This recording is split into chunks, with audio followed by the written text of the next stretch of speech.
राजा परीक्षित को कथा श्रवण करा रहे हैं। श्री सुखदेव जी महाराज कहते हैं, राजन,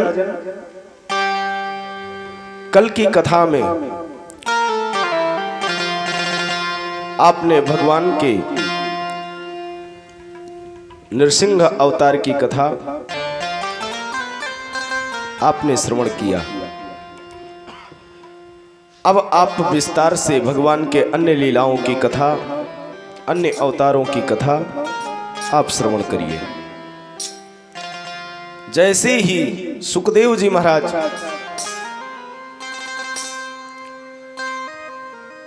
ने इस प्रकार कहा, राजन प्रसन्न हो गए। महाराज, आपकी असीम कृपा है मेरे ऊपर। आपकी अगर कृपा नहीं होती तो जिस प्रकार आप श्रीमद् भागवत महापुराण का रस स्वादन करा रहे हैं,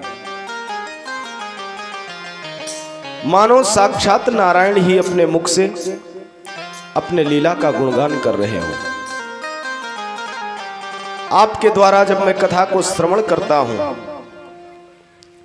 तो मेरा जीवन धन्य हो जाता है। अब आप कृपा करते हुए आगे की कथा विस्तार से कहिए। श्री सुखदेव जी महाराज कहते हैं, राजन, वैसे तो भगवान का चरित्र जितना गाया जाए कम ही है। भगवान जब भी लीला करना चाहते हैं, कुछ ना कुछ अपने भक्तों को आनंद देने के लिए लीला किया करते हैं। एक समय की बात है, ऐरावत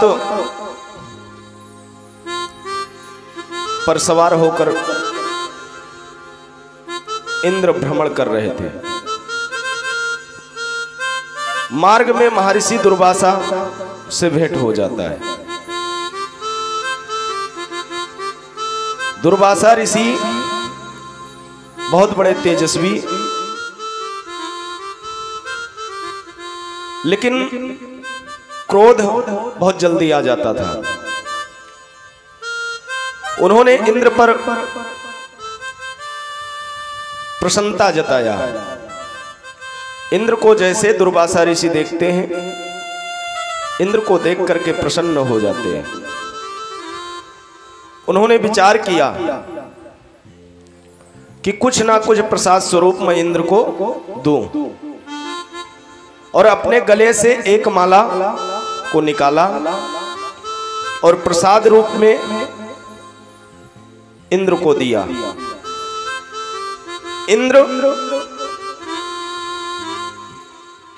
इतना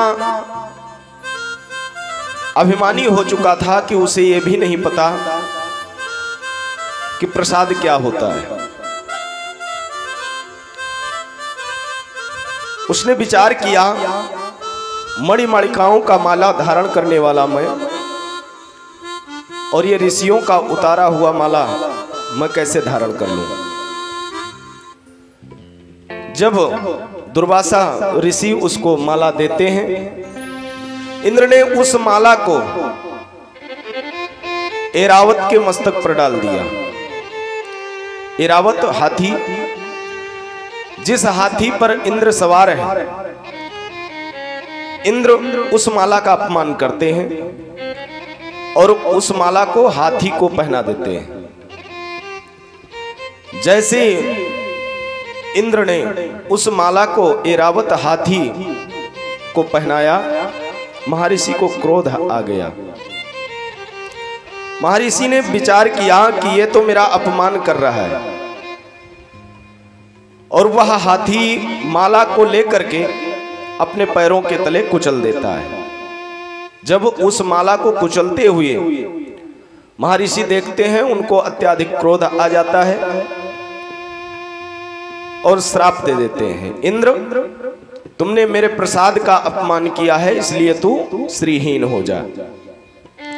श्रीहीनता का श्राप इंद्र को प्राप्त हो जाता है। अब भगवत कृपा से जब श्राप प्राप्त हुआ, इंद्र का जितना भी वैभव था सारा वैभव खत्म हो जाता है।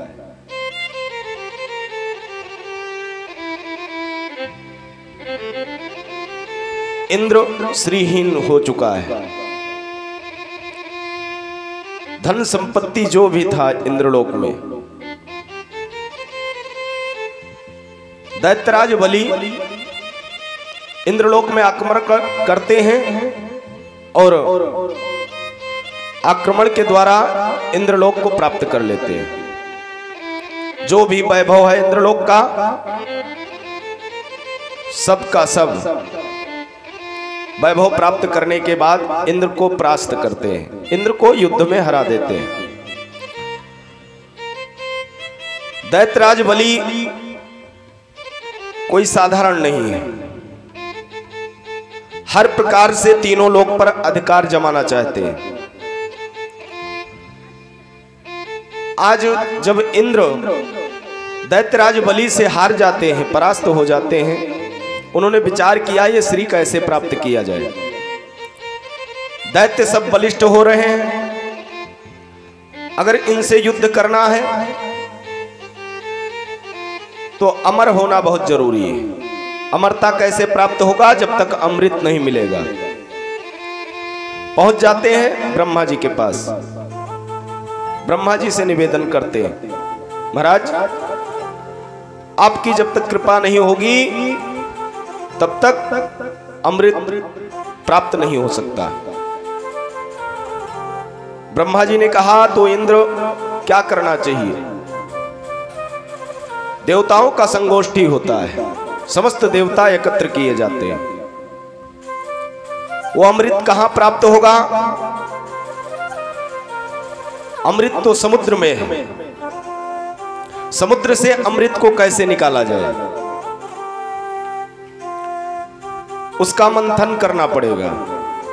तो मंथन कैसे होगा? उसके लिए हरि के पास चलना चाहिए। समस्त देवता आदि मिलकर के श्री विष्णु भगवान के पास पहुंचते हैं। विष्णु भगवान से प्रार्थना करने लगे, महाराज जब तक आपकी कृपा नहीं होगी तब तक समुद्र का मंथन नहीं हो सकता। नारायण ने कहा तो मंथन कैसे होगा? उसके लिए तो मथानी चाहिए। समुद्र कोई घड़ा में भरा हुआ जल नहीं है जिसको हम पल भर में मथ लेंगे। जैसे समुद्र का आकार है ठीक उसी प्रकार जब मथानी भी होगी तभी समुद्र मथा जा सकता है। तो महाराज मथानी किस प्रकार प्राप्त होगा? हरि ने आदेश किया, मंदराचल पर्वत को लाया जाए। तो महाराज उससे क्या होगा? मंदराचल पर्वत को मथानी का रूप दिया जाएगा। मंदराचल पर्वत लाया जाता है, मथानी का रूप तो तैयार हो गया, लेकिन समुद्र को मथेगा कौन? क्योंकि देवताओं में उस समय इतना सामर्थ्य नहीं था कि अकेले उसका मंथन कर सके। विष्णु ने कहा कि अगर समुद्र को मथना चाहते हो तो जब तक दैत्यों का सहयोग नहीं लोगे तब तक समुद्र नहीं मथ सकते हो। तो महाराज दैत्यराज तो बलि है और बलि से मेरा युद्ध हुआ है, उसने मुझे परास्त किया है, वो कैसे तैयार होगा? हरि ने कहा कि जब तक कुछ लालच नहीं दिया जाएगा तब तक दैत्य तैयार नहीं हो सकते। समस्त देवता आदि मिलकर के पहुंच जाते हैं दैत्यराज बलि के पास। दैत्यों के उस समय वो राजा थे।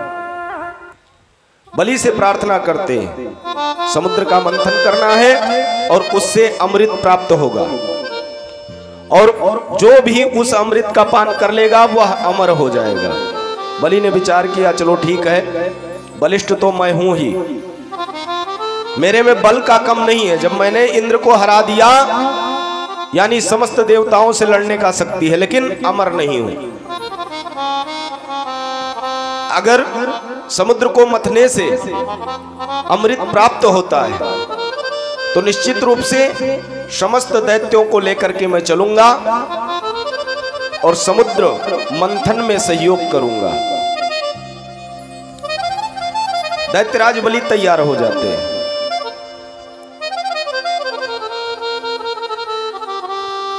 देवता और दैत्य मिलकर के समुद्र के तट पर पहुंच गए, लेकिन मथानी का रस्सी होना अनिवार्य है। जब तक मथानी में रस्सी नहीं लगता कैसे मथा जाए। मथानी कोई छोटी है नहीं। उस समय शायद रस्सी भी ना रही हो, तो रस्सी किसका बनाया जाए? नाग वासुकी को याद किया जाता है। देवताओं के द्वारा नाग वासुकी को बुलाया गया, प्रार्थना किया गया, तुम्हें समुद्र मंथन में सहयोग करना है। नाग वासुकी तैयार हो जाते हैं। जैसा आप सबका आज्ञा, अवश्य मैं समुद्र मंथन में सहयोग करूंगा। श्री सुखदेव जी महाराज कहते हैं, राजन, इस प्रकार मथानी और रस्सी तैयार होता है। निश्चय हो गया समुद्र को मथना है। मद्राचल पर्वत जैसे समुद्र में डाला गया, डूबने लगा। देवता आदि चिल्लाने लगे। हरि से निवेदन करते हैं, प्रभु आपने अगर कृपा नहीं किया तो ये पर्वत तो डूब जाएगा। मथानी का रूप तो बाद का रहा, जब पर्वत ही डूब जाएगा तो इसका मंथन कैसे होगा? भगवान ने कहा, चिंता मत करो, आप सबके कष्ट को देख करके मैं अवश्य कुछ ना कुछ उपाय करता हूं। नारायण ने तुरंत कच्छप रूप को धारण किया, कछुआ बन गए। प्रेम से बोलिए लक्ष्मी नारायण भगवान की जय हो। कच्छप रूप को धारण करते हैं और समुद्र में प्रविष्ट हो जाते हैं। आज होता क्या है बंधुओं, भगवान पहुंचते हैं, पर्वत को अपने पृष्ठभाग पर लेते हैं। पर्वत अडिग हो जाता है, डूबने वाला नहीं। पर्वत में नाग वासुकी को लपेटा जाता है। देवता आदि ने विचार किया कि अगर नाग ने मंथन के समय अपना विष छोड़ा तो हम सब तो विष से काले पड़ जाएंगे। दैत्य को छलना चाहते हैं। देवता आदि पहले ही जाकर मुख को पकड़ लिए, नाग वासुकी के मुख के तरफ खड़े हो गए। दैत्यों ने विचार किया, शायद ये मथते समय कहीं ऐसा तो नहीं है कि ये नाग के मुख से ही अमृत निकले और सबसे पहले अगर देवताओं को मिल गया तो हम सब रह जाएंगे। देवता आदि बलिष्ठ तो हैं ही, कहीं ना कहीं दैत्य भी बलिष्ठ है, लेकिन उनके पास बुद्धि नहीं है और देवताओं के पास अपार बुद्धि है। देवताओं ने जब अपने मति का प्रयोग किया, बुद्धि का प्रयोग किया, दैत्य दौड़ करके पहुंच गए मुख के पास। नहीं, आप सब पूंछ को पकड़ो, क्योंकि अमृत ये नाग के मुख से ही निकलेगा और आप सब पहले ले लोगे, मैं रह जाऊंगा।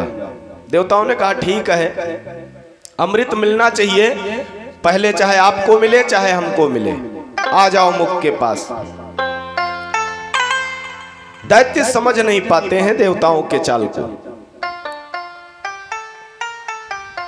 देवता आदि पहुंच गए, पूंछ को पकड़ लिए। उधर दैत्य सब मुख के तरफ हो जाते हैं, मंथन प्रारंभ हो जाता है बंधु। प्रेम से बोलिए राघवेंद्र सरकार की जय हो। श्री द्वारिकाधीश भगवान की जय हो। संसार के प्राण आधार हो तुम, संसार के प्राण आधार हो तुम, श्री कृष्ण तुम्हारी जय हो वे। संसार के प्राण आधारी हो तुम, श्री कृष्ण तुम्हारी जय हो वे। रघुनाथ तुम्हारी जय हो वे। रघुनाथ तुम्हारी जय हो वे। श्रीनाथ तुम्हारी जय हो वे। श्रीनाथ तुम्हारी जय हो वे। संसार के प्राण आधार हो तुम, श्रीनाथ तुम्हारी जय हो। संसार के प्राण आधार हो तुम, श्रीनाथ तुम्हारी जय हो। हरि बोल।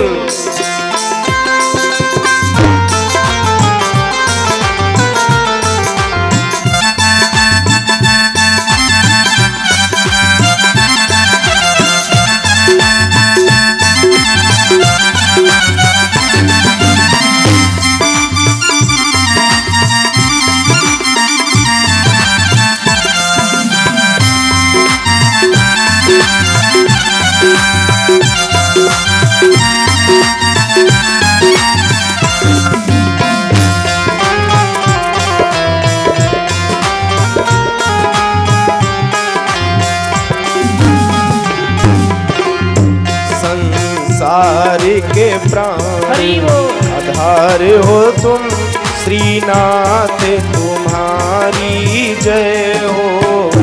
संसार के प्राण आधार हो तुम, श्रीनाथ तुम्हारी जय हो वे। मही भार उतारन हार हो तुम, मही भार उतारन हार हो तुम, रघुनाथ तुम्हारी जय हो। मही भार उतारन हार हो तुम, श्रीनाथ तुम्हारी जय हो। रघुनाथ तुम्हारी जय हो वे। रघुनाथ तुम्हारी जय हो वे। लक्ष्मीनाथ तुम्हारी जय हो वे। ओ लक्ष्मीनाथ तुम्हारी जय हो वे। राधेनाथ तुम्हारी जय हो वे। राधेनाथ तुम्हारी जय हो वे। सियानाथ तुम्हारी जय हो वे। ओ सियानाथ तुम्हारी जय हो वे। संसार के प्राण आधार हो तुम, श्रीनाथ तुम्हारी जय हो वे।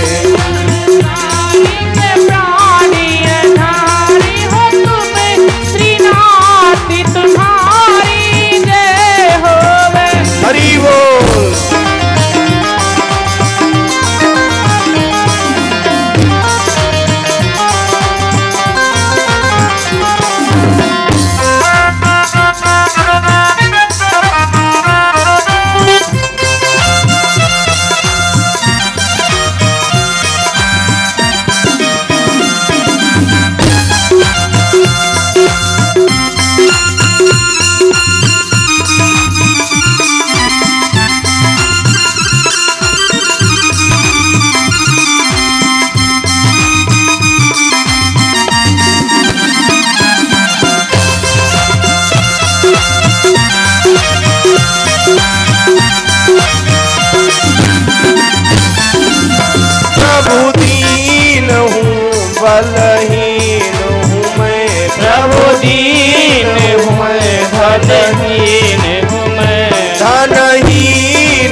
धनहीन हूँ मैं, आधीन हूँ मैं। प्रभु दीन हूँ मैं, बलहीन हूँ मैं।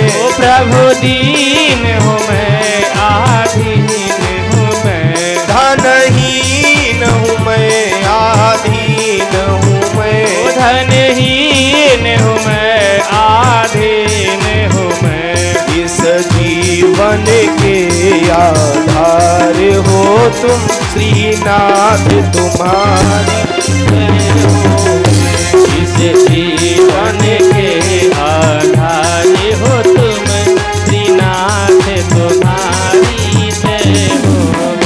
संसार के प्राण आधार हो तुम, हरिनाथ तुम्हारी जय हो। जय हो।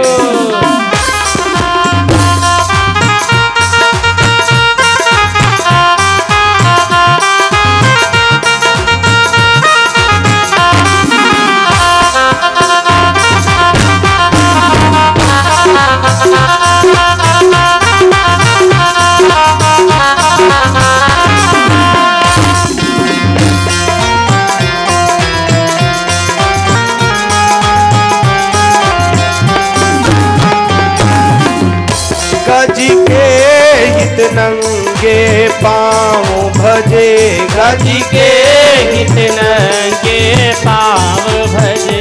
गज के हित नंगे पाँव भजे। गज के हित नंगे पाँव भजे। द्रौपदी हित वस्त्र तमाम तजे। द्रौपदी हित वस्त्र तमाम भजे। द्रौपदी हित वस्त्र तमाम तजे। द्रौपदी हित वस्त्र तमाम भजे। लाज बचावन हार हो तुम, जन लाज बचावन हार हो तुम, श्रीनाथ तुम्हारी जय हो। धारी बचावन हार हो तुम, श्रीनाथ तुम्हारी जय हो। संसार के प्राण आधार हो तुम, श्रीनाथ तुम्हारी जय हो। संसार के प्राण निहारे हो तुम, श्रीनाथ तुम्हारी जय हो। हरि बोल।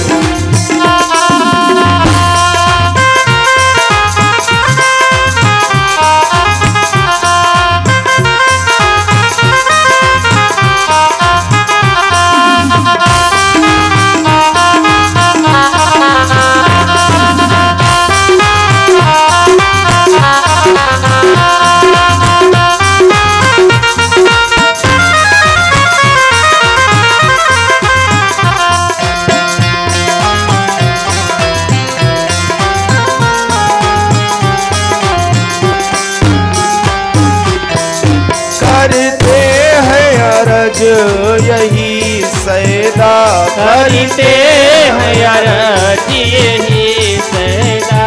करते हैं अरज यही सैदा।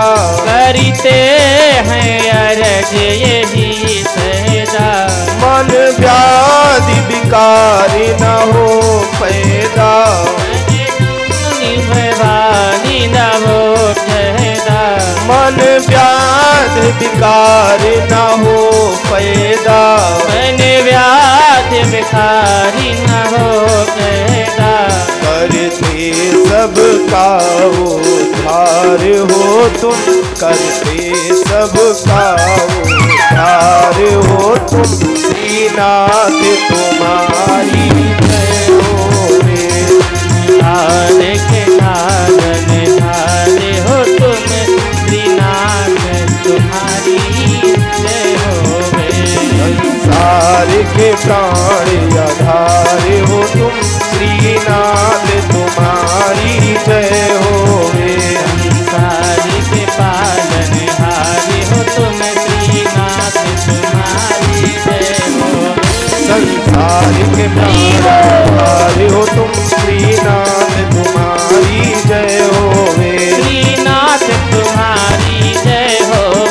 रघुनाथ तुम्हारी जय होवे, श्रीनाथ तुम्हारी जय होवे, प्रभुनाथ तुम्हारी जय होवे। संसारिक पालनहारी हो तुम श्रीनाथ तुम्हारी जय होवे, संसारिक प्राण आधार हो तुम श्रीनाथ तुम्हारी जय होवे। संसारिक पालनहारी हो तुम तुम्हारी जय होवे, श्रीनाथ तुम्हारी जय होवे।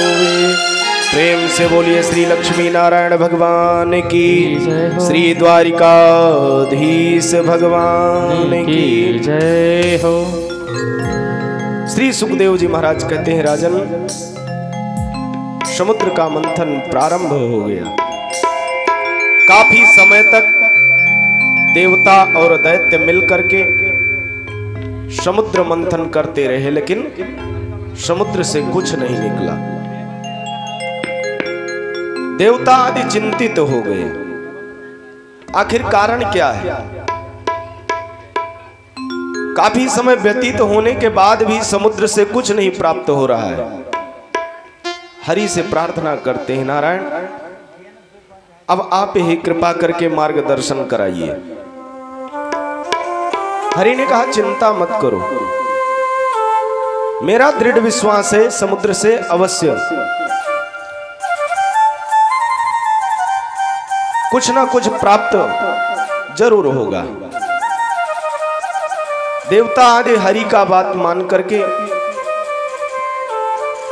सिरोधार्य करते हुए पुनः समुद्र मंथन प्रारंभ कर देते हैं बंधुओं। लेकिन होता क्या है,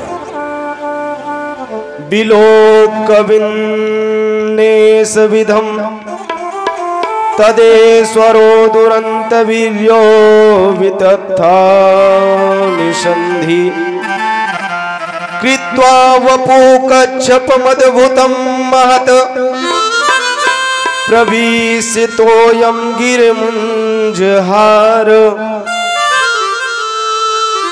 देवताओं को विश्वास हो गया कि जो हम सबके कल्याण के लिए कच्छप रूप को धारण कर सकता है, तो उसकी लीला अपरंपार है।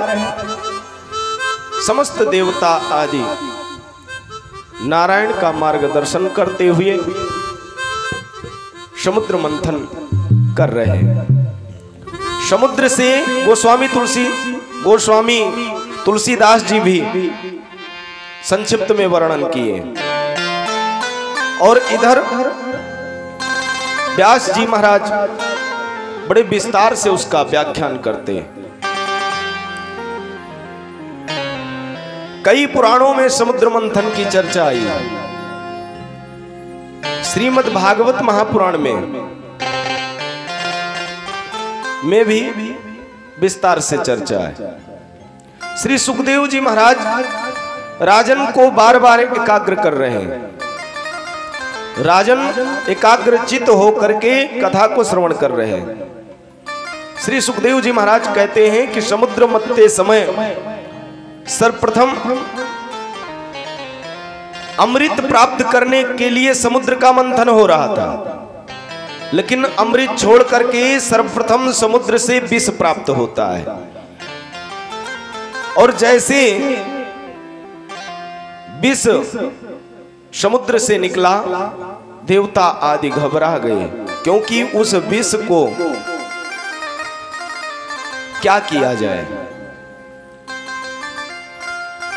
देवता आदि परेशान हो गए, पहुंच जाते हैं लक्ष्मी नारायण के पास। हरि, अब आप कृपा करके ये बताइए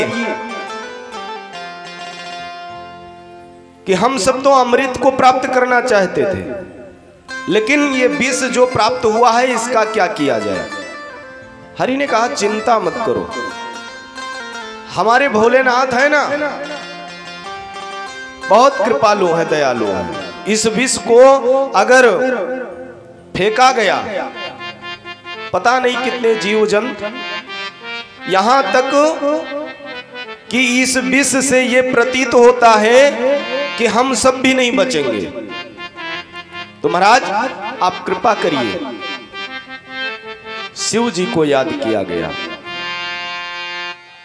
उस विष को देखिए, देवताओं की माया, अमृत प्राप्त करना चाहते हैं समस्त देवता, लेकिन विष पीने वाला कोई नहीं। और हमारे जो भोलेनाथ है बहुत ही कृपालु, बहुत ही, जैसे उनका नाम है भोले, प्रेम से कोई अगर कह दे तो विष क्या है, सर्वस्व लुटा देते हैं। देवता आदि पहुंच गए, प्रार्थना करने लगे। भोलेनाथ ने कहा बस कम से कम मुझे उस मंथन में सम्मिलित तो किया गया, इतना ही मेरे लिए काफी है। मैं विष का पान अवश्य करूंगा, लेकिन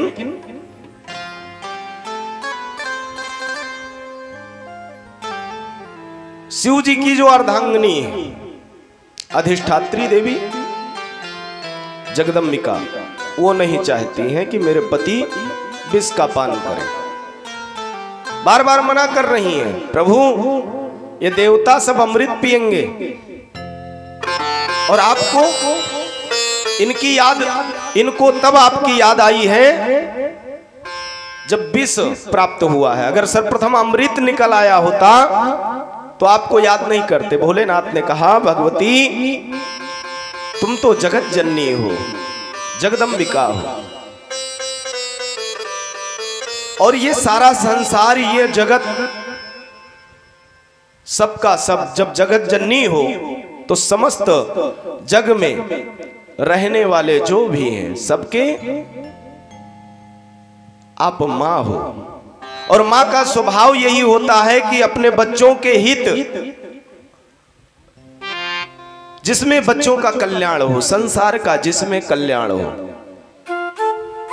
वही भगवती को करना चाहिए। ये बात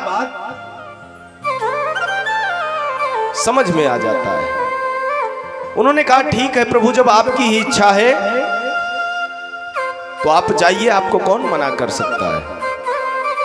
शिव जी तैयार हो जाते हैं। देव देव महादेव भूतात्मन भूत भावन त्राहिना शरणापन्नम त्रैलोक्य दहनाद विषाद। देवताओं की उस प्रार्थना को भगवान शंकर स्वीकार करते हैं। देवता आदि जब त्राहिमाम कर रहे हैं, शिव जी समस्त देव के वाणी को स्वीकार करते हुए जग के कल्याण के लिए, जग के हित के लिए विष पान करने के लिए तैयार हो जाते हैं। कैलाश से निकल पड़ते हैं, पहुंच जाते हैं क्षीर सागर,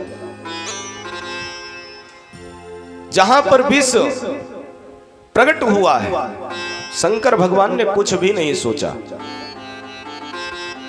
और एक ही बार में भोलेनाथ उस विष का पान कर जाते हैं। भगवान राम का नाम लिया और नमो नारायण कर गए, और वह विष इतना गाढ़ा कि सारा विष भगवान शंकर के कंठ पे ही रुक जाता है। उसी दिन से भगवान शंकर का नाम नीलकंठ हो जाता है। प्रेम से बोलिए नीलकंठ भगवान की। देवता आदि सब प्रसन्न हो गए, पुष्पों की वृष्टि होने लगी। इस प्रकार विष का पान होता है। त्वमेका सर्व जगत ईश्वरो बंध मोक्षयो तम त्वामार्चन्ति कुशलाः प्रपन्नार्तिहरं गुरु। भगवान शंकर का समस्त देवता आदि मिलकर के स्तुति कर रहे हैं, ध्यान कर रहे हैं। भगवान शंकर विष का पान कर लेते हैं। समुद्र से बहुत कुछ प्राप्त होता है देवताओं को। सर्वप्रथम विष उत्पन्न हुआ। उसके बाद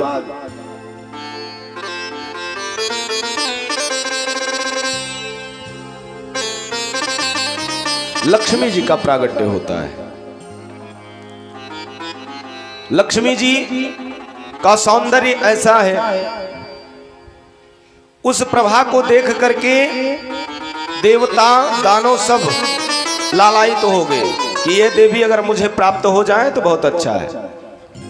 लेकिन अंतो गत्वा लक्ष्मी जी किसको चुनती हैं? नारायण को।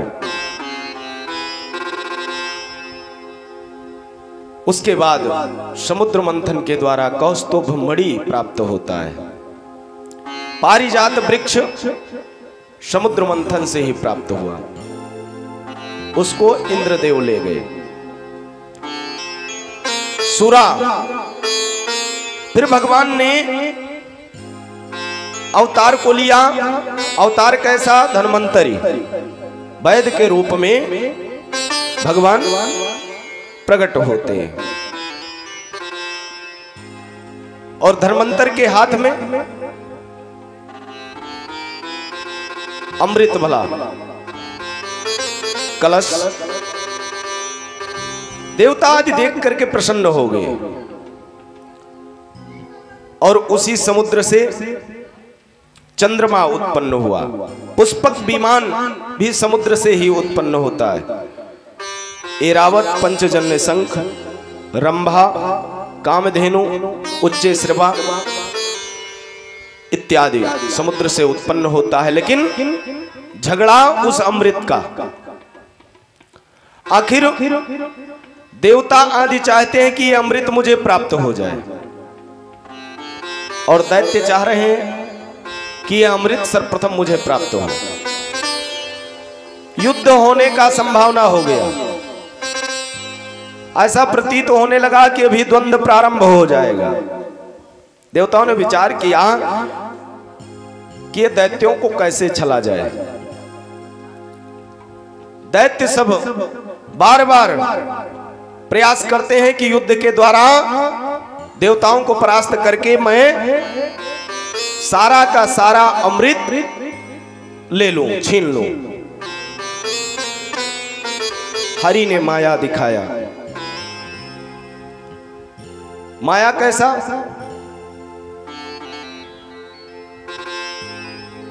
अमृत को प्राप्त करने के लिए झगड़ा हो रहा है। भगवान ने एक दिव्य रूप को धारण किया। रूप कैसा? जो जग को मोहने वाले हो। भगवान ने तुरंत जग मोहिनी, विश्व मोहिनी का रूप धारण कर लेते हैं। जब भगवान ने इस रूप को धारण किया, उनके सूरत को, उनके मूरत को जैसे दैत्यों ने देखा, आश्चर्य में पड़ गए। देवताओं को तो पता है कि रूप है किसका। दैत्य सब देख करके मोहित हो जाते हैं। मोहिनी भगवान पहुंचते हैं। उन्होंने कहा, देखो ये देवता आदि छलिया हैं, इनका भरोसा मत करो। इनके बल से अगर तुम चाहते हो कि अमृत मुझे प्राप्त हो जाएगा, नहीं प्राप्त हो सकता है। और जब मोहिनी रूप धारण भगवान करके दैत्य के सन्मुख पहुंचते हैं, दैत्य उस सूरत, उस मूरत को देख करके मग्न हो जाते हैं, कुछ भी नहीं बोल पाते। भगवान ने कहा, ये अमृत अगर आप सबको मुझ पे विश्वास हो तो मैं इसका वितरण करूं। दैत्यों ने कहा, भी इनसे अच्छा अमृत बांटने वाला कौन मिलेगा। दैत्य सब स्वीकार कर लेते हैं। ठीक है, आप ही अमृत का वितरण करिए। देवताओं का पांत लगाया जाता है, लाइन से देवता आदि बैठ जाते हैं और दैत्य एक तरफ है, देवता आदि एक तरफ है। मोहिनी रूप धारण करके भगवान उस अमृत के कलश को लेते हैं सर्वप्रथम अपने माया के द्वारा समस्त दैत्यों को मुक्त करते हुए समस्त दैत्य अमृत को भूल गए। पूरा का पूरा मन मोहिनी पे एकाग्र। समस्त देवता उस दशा को देख करके मन ही मन प्रसन्न हो रहे हैं कि आज तो दैत्य सब ठगे गए। भगवान का कृपा होता है, बारी बारी से समस्त देवताओं को श्री हरि अमृत का पान करा रहे हैं। लेकिन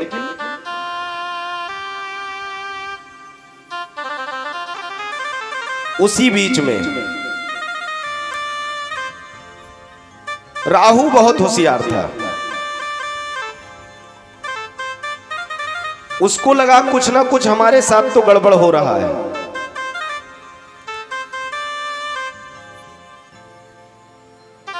ये देवता कहीं मुझे छल तो नहीं रहे। अपने मुख को छिपाता है और जाकर के देवताओं के पात्र में बैठ जाता है। आज नारायण भी नहीं समझ पाए कि आखिर ये कौन है। देवताओं के पात्र में जब राहु बैठता है, भगवान समझ नहीं पाते और उसको भी अमृत का पान करा देते हैं। इतने में कहीं बगल में चंद्रमा और सूर्य बैठे हुए थे। वो पहचान गए कि ये तो राहु है, दैत्य है, और ये कहां देवताओं के बीच में आ गया। हरि को आदेश हुआ, तुरंत राहु का सर काट दिया जाता है। लेकिन वह अमृत का पान कर चुका था, अमर हो चुका था, उसकी मृत्यु नहीं होती। देवताओं ने विचार किया, ठीक है, जब ये अमर हो ही गया है, अमृत का पान कर लिया है, तो इसको कहीं ना कहीं हम सब सम्मिलित कर लेंगे। 9 ग्रहों में राहु को सम्मिलित किया गया। अंतो गत्वा जितना अमृत था, सारा अमृत भगवान ने देवताओं को पिला दिया। अंत में भगवान ने वास्तविक रूप को जब प्रकट किया, दैत्य सब समझ गए कुछ नहीं, बस यही हरि का ही माया है। ये सब मिल करके, देवता आदि मिल करके मुझको ठगे। युद्ध प्रारंभ हो जाता है। लेकिन हार उसमें दैत्य का ही होता है। कई बार दैत्य और देवताओं में देवासुर संग्राम हुआ है। इस प्रकार श्री सुखदेव जी महाराज कहते हैं, राजन, समुद्र मंथन होता है और समुद्र मंथन के बाद